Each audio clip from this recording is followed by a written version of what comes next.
Hello, welcome to A Purpose-Driven Marriage. I'm so excited today, Dwayne. Today we have Dr. Morgan Cutlip on our show, and we are so excited right now to have her. Hi, Dr. Morgan. Hello, I'm so glad to be here. Thanks for having me. Oh, thanks for being with us because we have so many questions for you. You are going to talk to us today about a topic that I didn't know the word for it, right? But I knew I felt it. And I've talked to so many other people. I'm going to say women, which is, I've got a question about that too later, right? I've talked to so many people, they feel it. But then there wasn't really a word for it until we started hearing you talk about it. And now it's all we say.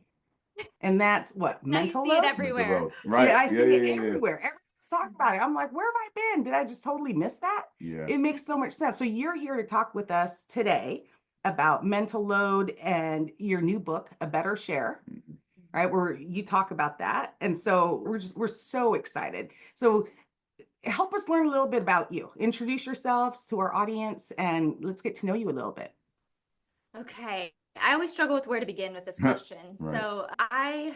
I'll start with my professional side and I'll go to my personal side. So I am a PhD in psychology and I've been in the field of relationships for over 20 years and really specializing in translating relationship research and theory into practical tools. So my career started way, way, way back, and I'm not counting 20 years from this first moment, but my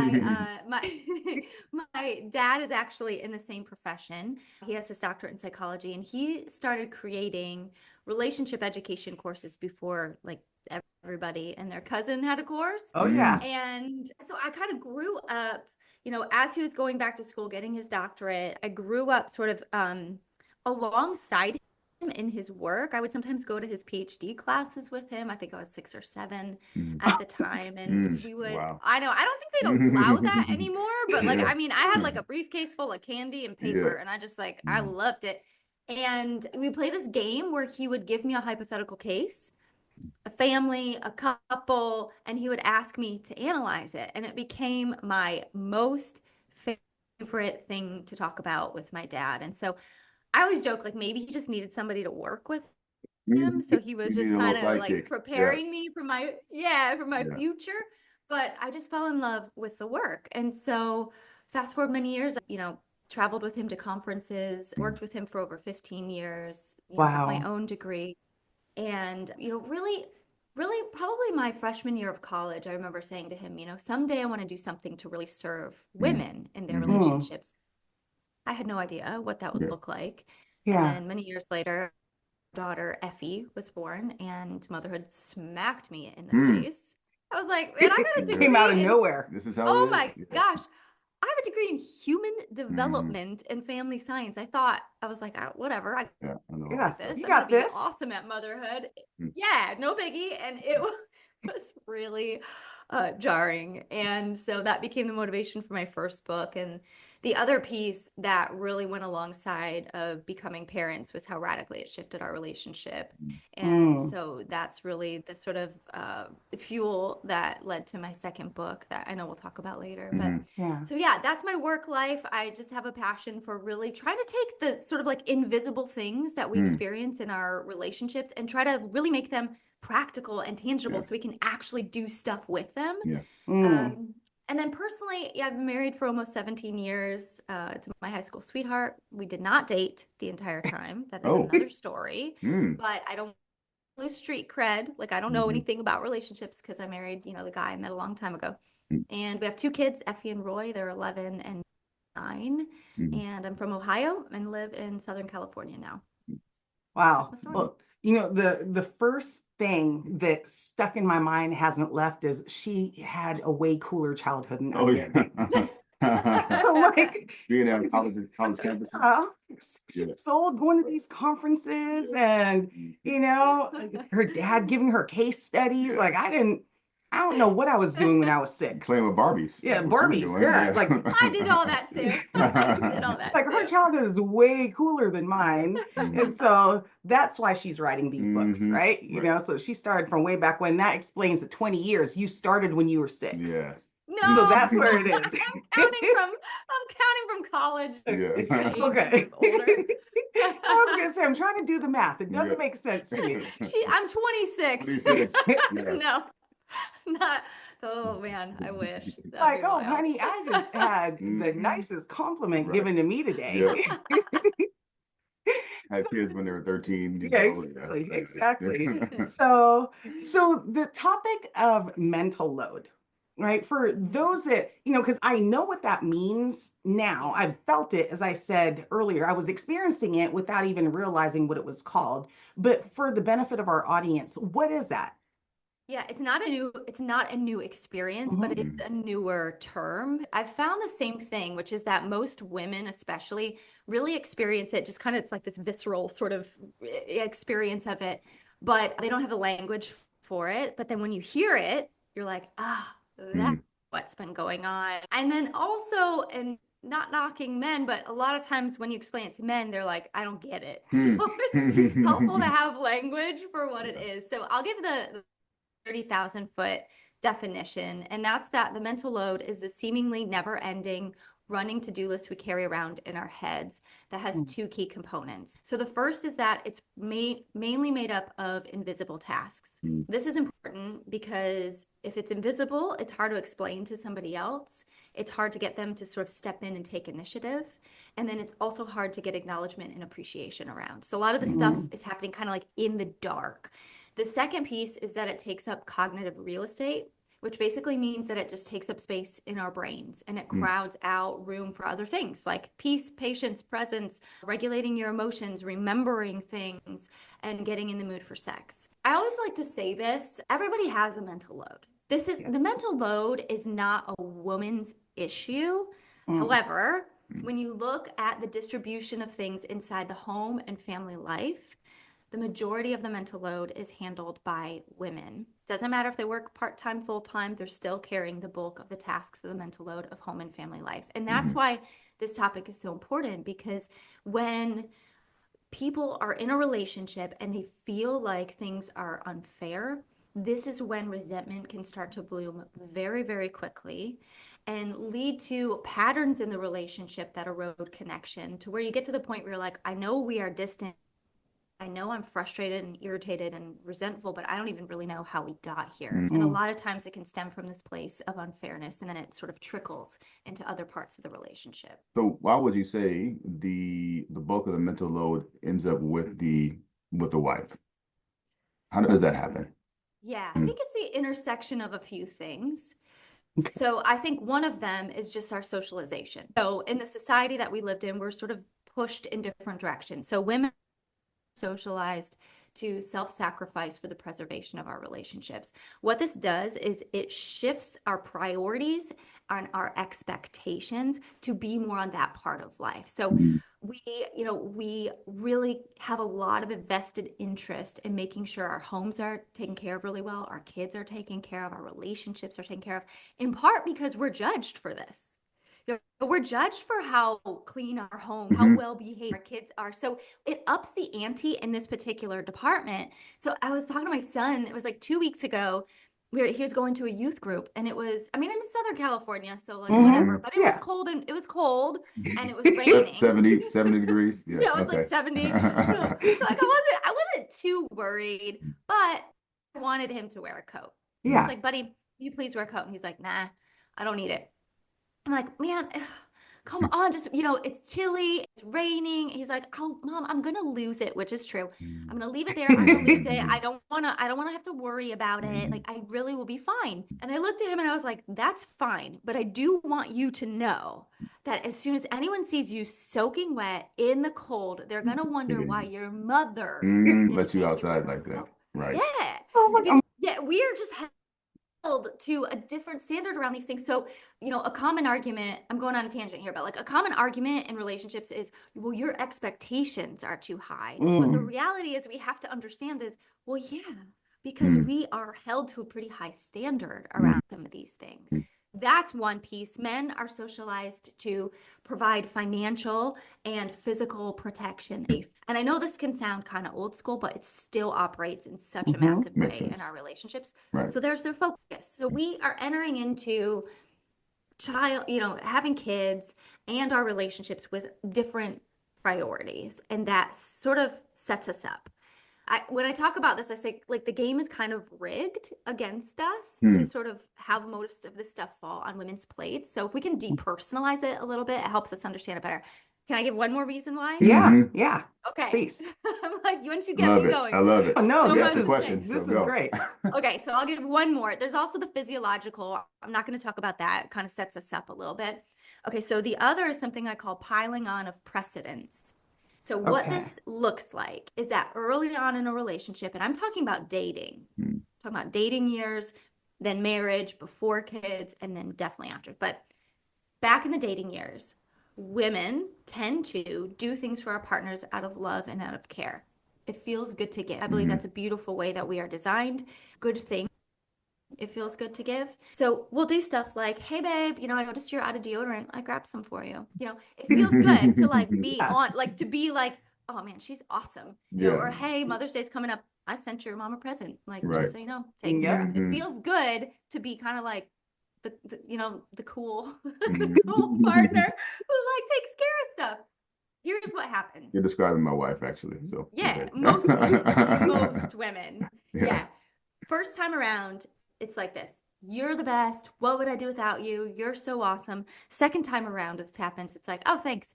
Third time around, he's not thinking about it anymore. It has become your permanent responsibility, and he has removed it from his awareness. So we do this. I call women the bounty quicker picker uppers. We just are super absorbent. We start doing these things little by little in our relationship, dating, and then, when we're married without kids, to the point where we actually get to a place where our plates are really full. And a lot of this stuff is sort of just out of our partner's awareness. So it's now happening in a way that makes these things invisible. They're happening in the dark. We're like these little ninjas taking care of things. Then kids enter the picture, responsibilities explode exponentially overnight. And then we're like, we're overwhelmed. Right. Why aren't you doing more things? It's like that tipping point. And so I'm not blaming women. It's a wonderful thing we do out of the goodness of our hearts, but it is a trajectory that puts us on a path of being very overloaded once we enter parenthood. And so are you suggesting then that maybe we should slow our roll in the beginning, not set such high standards? So I've done a couple one. dating podcasts and they've asked that. Mm-hmm. And I think, the thing that you just want to sort of like raise your awareness around this stuff, which is like, if I'm going to do these things, and I'm not saying don't do them. If I'm going to do them, I want to maybe have a conversation around this. Or if I'm going to do them, I have to be prepared to say this might be the thing that I'm always doing. And so you really just want to raise your awareness. I think part of the issue is that we enter into taking this stuff on with very little negotiation or conversation. So talk about this stuff. Don't just soak it up and then later resent that you're doing it. Talk about it, negotiate it, make the invisible visible. During premarital counseling, when I do premarital counseling with newer couples or couples that are getting ready to get married, one of the things that we talk about is the division of roles and responsibilities and the why behind it. And it's almost like they're coming to the table ready to negotiate. And I realize those of us who've been married a long time, right? And we're from a different generation, we didn't have those conversations. Yeah. We did not come to the table saying, okay, I will do these things and you will do these things. Yeah. Our roles and responsibilities it was divided more traditionally, and it was based on like what we saw, what we saw as a need, whatever the need was. No, what we saw in And your society. parents? Okay. Yeah, I And in saw our own home. in our own homes. Yeah, exactly. And so we just kind of, continued on with that. Yeah, that's interesting. Yeah, because I mean, what you just said is actually very true in our life, because my wife is extremely thoughtful. Like, she's a super thoughtful person, and so she's like, "Oh, let me do this, let me do that," and I'm like, "Oh, this is awesome. She's taking care of me." And then, at some point, what you said, you kind of just expect it. What I mean? Not in a way where, not in a bad way, but you just expect that because that's how she shows love. You know what I Yeah. mean? And so I'm like, okay, I get that. Well, you don't know any different. Right. Mhm. Like it's all we've been together since birth, pretty much, right? Like we're Since just we were like 6 you. years We old. have no street cred when it comes to dating. We met and then it was us. Yeah. And so that's forever and ever. Right. Yeah, for a very long time. Yeah. And so I am curious though about your husband, Chad, Mm.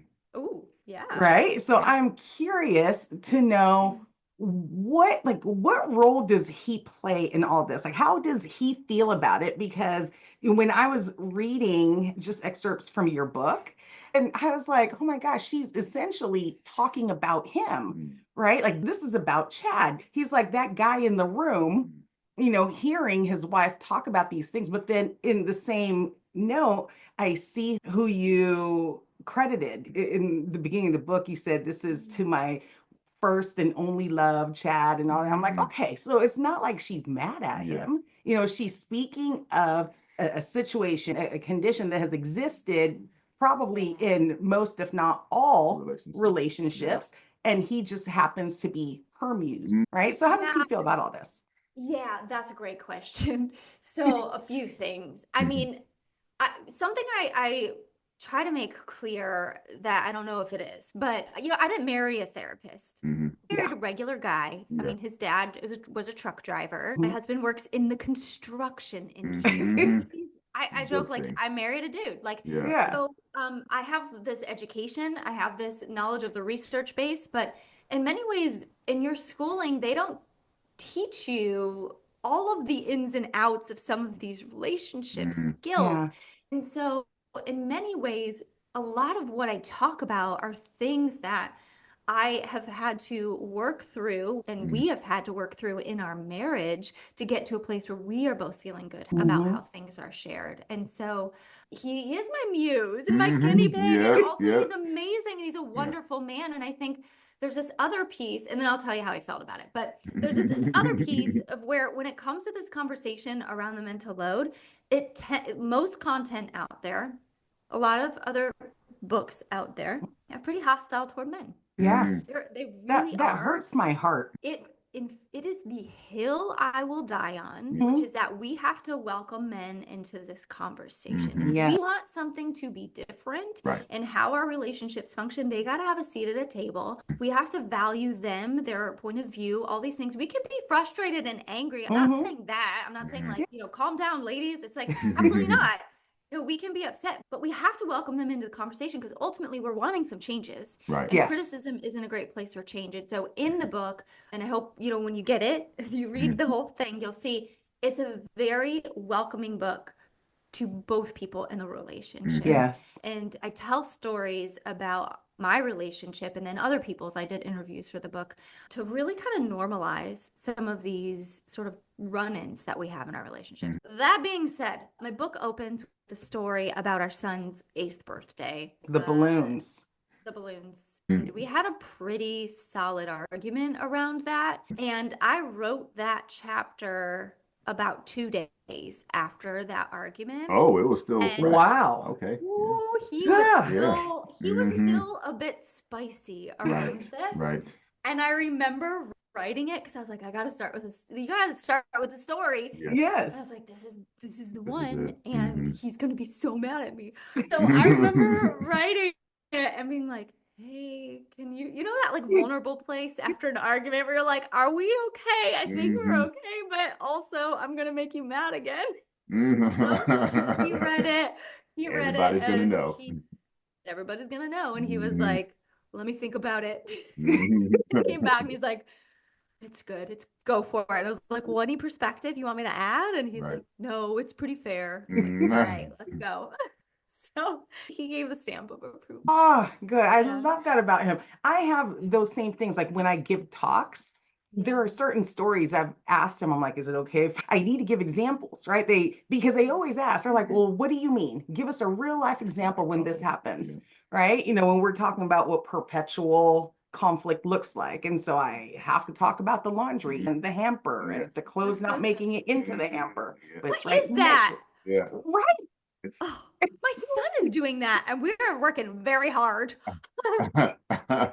Well, you know what? I think in our house, it doesn't make it to the hamper at first, but then when there's a big enough pile, then I just throw it all in there. It just stays out for a little bit. That's all. No, there's a It's laundry fairy. efficiency. There's a laundry I fairy. put it in most Yeah. of the time.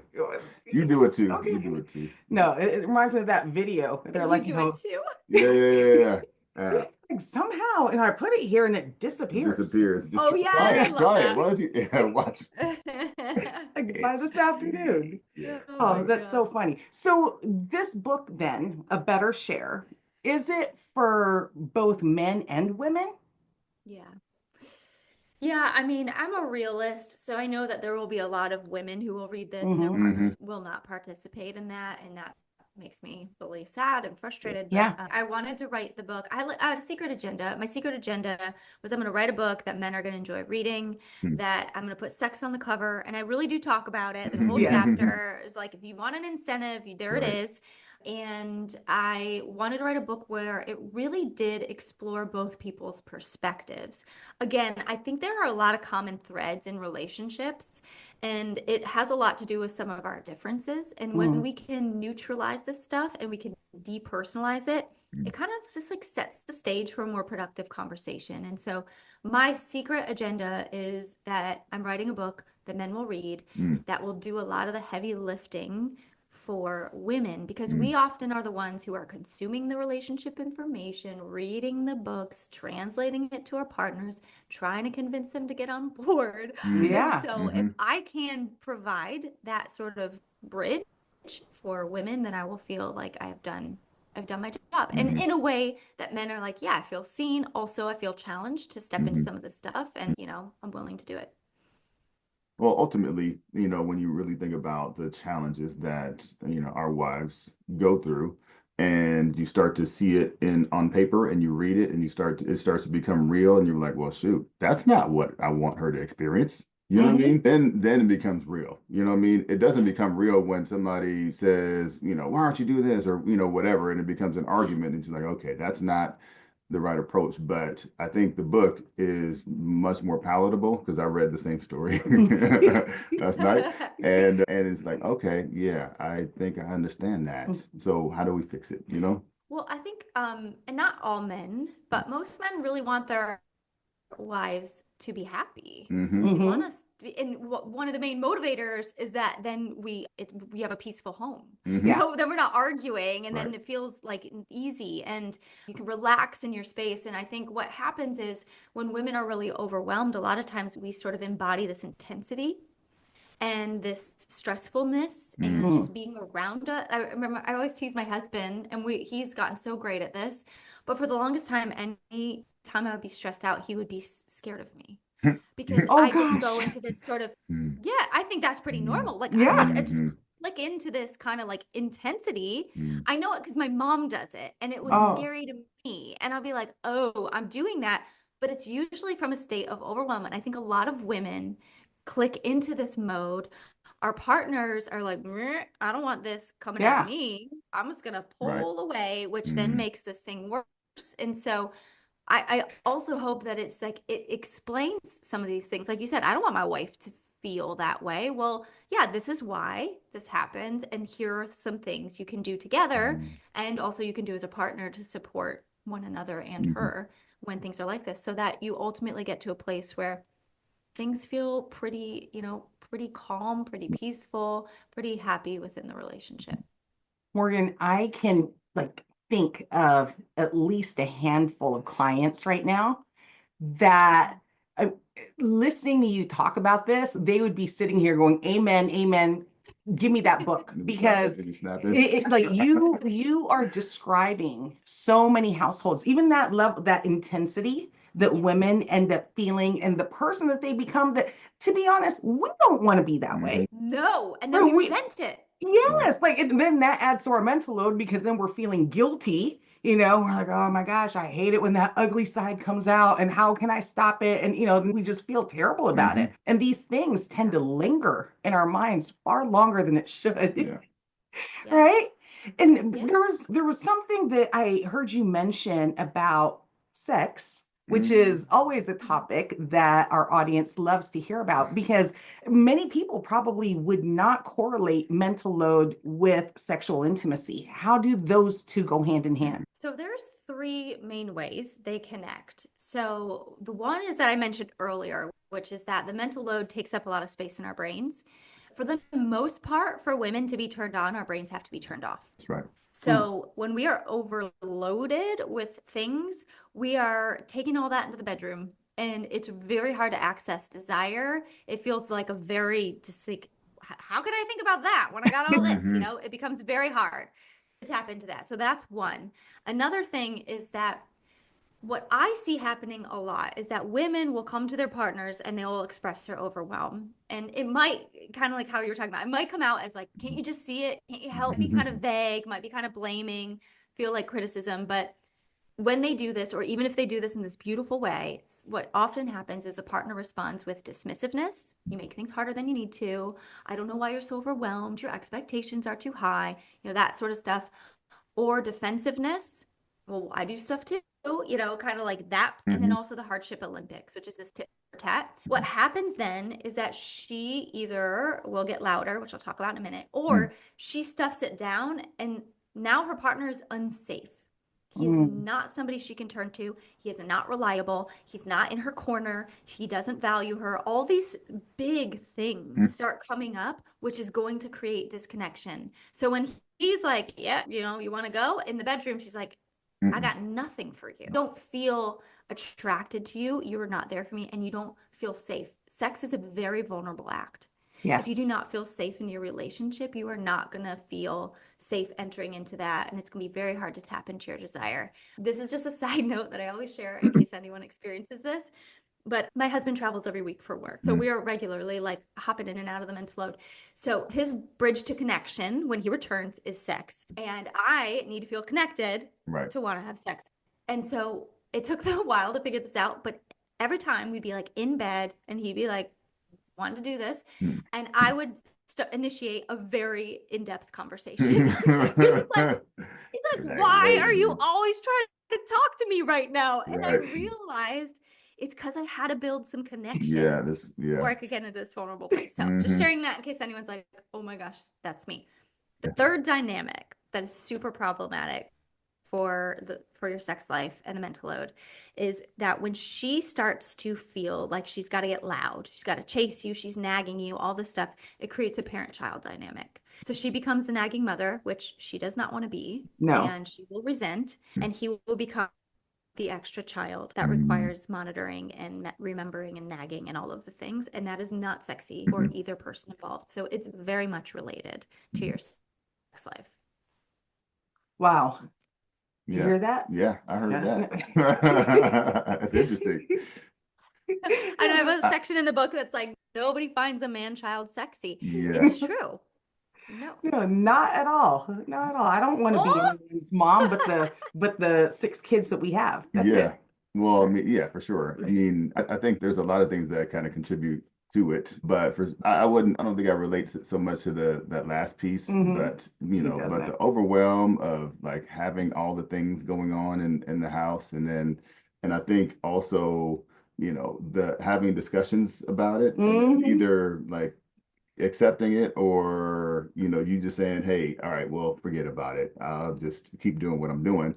I think that's probably more accurate as far as like what our experiences have been. Yeah, it's true. So let me ask you this, Morgan, in the book, because as I listen to you, I know so many women they're just going to jump on and say, okay, she and I could be best friends. She is speaking exactly how I've been feeling. In the book, do you talk about how to repair, like how to have the conversations as a couple, what the next steps are? Because we've identified the problem and we even put a name to it. Yeah. Now what? Yes. Yeah. So I just want to say a couple things. So there was a book that came out quite a while ago, maybe 2018 or 2019, called Fair Play. Now, Fair Play offers a really genius, honestly, solution for handing off tasks. Like, how do you actually go through the things and divide it up? So when I was going into this book, there was a different problem I wanted to tackle, which is that, I mean, I do talk about that. I do give ways for actually handing things off, but then also that's a really good solution. I'm not trying to compete with that. But what I saw was missing was that there are a lot of couples who can't even get to that point because they can't make their way through this conversation. This Yes. conversation brings up so many barriers that they're like, whatever, I'm just going to either, I don't want to get divorced. I'm just going to shove this down, keep moving on. I love my partner. I'll just deal, even though that's kind of like under the surface. So yes, a lot of the book is really built around how do you talk through these things? How do you get on the same page? The meat of the book is how you share 4 important areas, which is perspective, expectations, accountability, and ownership. So I walk you through this, but I'll give one main sort of like big picture tip, which is that when you come to the table to talk about this conversation, I believe the positioning of it becomes really, really important. So the positioning of the conversation is usually it's the woman initiating it. So I'll just script it out. Would say something like this. There's something that I'd like to talk with you about. Usually I'd say, is now a good time? Right? That's always helpful. And you can even, if you need to, say something along the lines of, this is something that's been weighing on me for a while. And I've been working up this courage to bring this conversation to you. And I'm nervous. I'm feeling really nervous that when you hear this, you're going to immediately feel kind of defensive. So I'm hoping you can hear me out without your defensiveness coming up. Do you think you can? They always say yes. You have 2 things. That's what we do. Yes. Yeah. It's a great time and I won't get defensive. And later you'll be like, you never bring things up at the right time. Right. So, so once you get that like buy-in, then if they get defensive, you can say, what's going on? And notice you're getting defensive. You know, let's talk that through. I can talk about that in a minute, or you can say, or the commitment to not get defensive will help them pause before they kind of default to that mode. Okay. So that's the first piece. That's the setting up. The second is, this has been something that's been weighing on me for a while. I realized that it has a name. It's called the mental load. And here's what I know.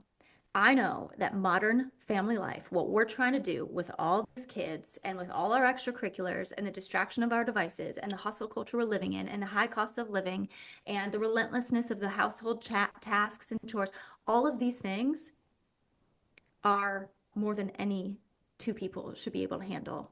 But we are navigating this together. And right now, I feel really overwhelmed by all of it. And so I want to talk about how maybe we can make some adjustments and how we approach these parts of our relationship so that I can feel a little bit better. It feels a little bit more fair.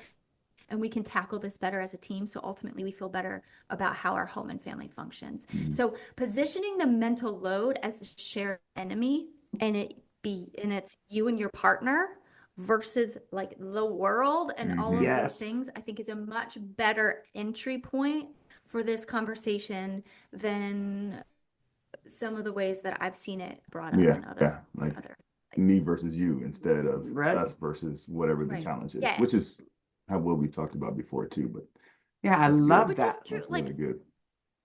I mean, last weekend I folded laundry for like 4 hours. And I cleaned the kitchen for like an hour and a half. I mean, my laundry, I'm very bad at laundry. Like, truth be told, I cannot open my laundry room door right now. So 4 hours of laundry, an hour and a half of deep cleaning the kitchen. I went to, and you know, among all the other things you do, I went to bed that night and I had new laundry on my laundry room floor that needed folded and my kitchen was a mess. And here's the thing, like my husband, Chad, he was doing stuff the whole weekend too. So I'm not saying this to say, you know, women do tend to carry more of this stuff. I'm not saying that, but I am saying there's just more stuff to do than even 2 people have time.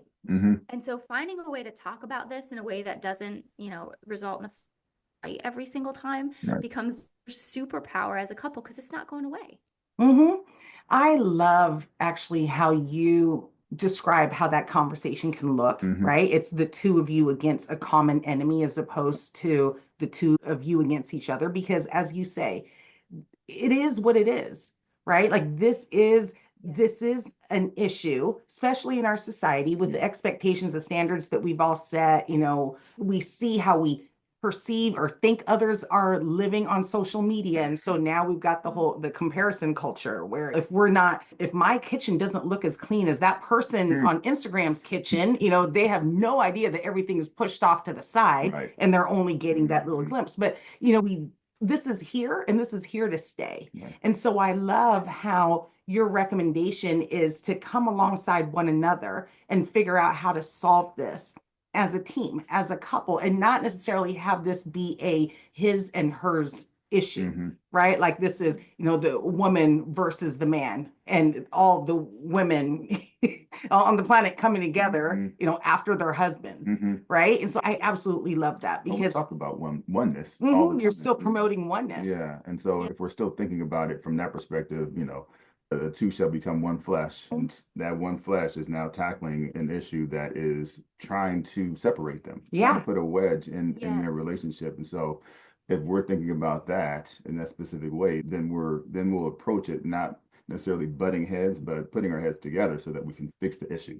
No, That's gosh, good. I love Yeah. that. I love that. I may be ordering even more books because I have clients. No, seriously, Yeah. I have clients. Like I've got one right now that I'm going to text like right after this to let her know I found the book for you because everything that you described, she's living right now and she doesn't want that wedge between her and her husband. She just wants to feel understood. Mm-hmm. Right? She wants to Yes. feel understood because at the end of the day, we're not bad people, right? We don't want to be nags. We don't want that separation between us. And so I think, gosh, this was a brilliant idea, however you came to it. And we're so excited that you came on the show to share it with us. So let me ask you this, where can people find you? Where can people find the books? We'll put whatever it is that you tell us in the show notes so that we've got links to it. Yeah. But let us know. Thank you. Well, I don't know when this will air, but the book is out. Yes. So you can really get it where you buy books. It's called A Better Share, How Couples Can Tackle the Mental Load for More Fun, Less Resentment, and Great Sex. So Amazon, Audible, I narrated it. Barnes & Noble, Target, all of those retailers should have it. At least they'll have it online. And you can find more about me on Instagram. My handle's Dr. Dr. Morgan Cutlip. And then my website is the same, drmorgancutlip.com. Oh, perfect. Thank you so much. Yeah, I just started following you. She's a So now fan. I'm a big fan. And so I was scrolling all the way down as far as I can go before I fell asleep. I'm like, oh my gosh, she's go pretty deep. incredible. Deep into that I love feed. it. I love it. Thank So, you. well, thank you so much. We totally appreciate your work. This was awesome. Thank you. That was awesome. Really good conversation, and just bring some enlightenment, I think, to some of the situations that our wives go through. And as men, you're like, okay, here's something. Let's deal with it together. Let's deal with it. You know what I mean? So I appreciate your work. Yeah, I think this is Thank going to be you. one of Thank those. you for having me. Yeah. Oh, absolutely. I was going to say, I think about 75% of our audience are women or females, but they forward a lot of the episodes to their This is husbands. one. So this is going to be one of them. Share. Yeah. So, well, thank you so much, Morgan. We loved having you. And, we hope when the next book comes out, whenever that is, just a little plug in there, that we get to have you again. Yeah. Oh, I'd appreciate that so much. Thank you. Thank you. Have a great day.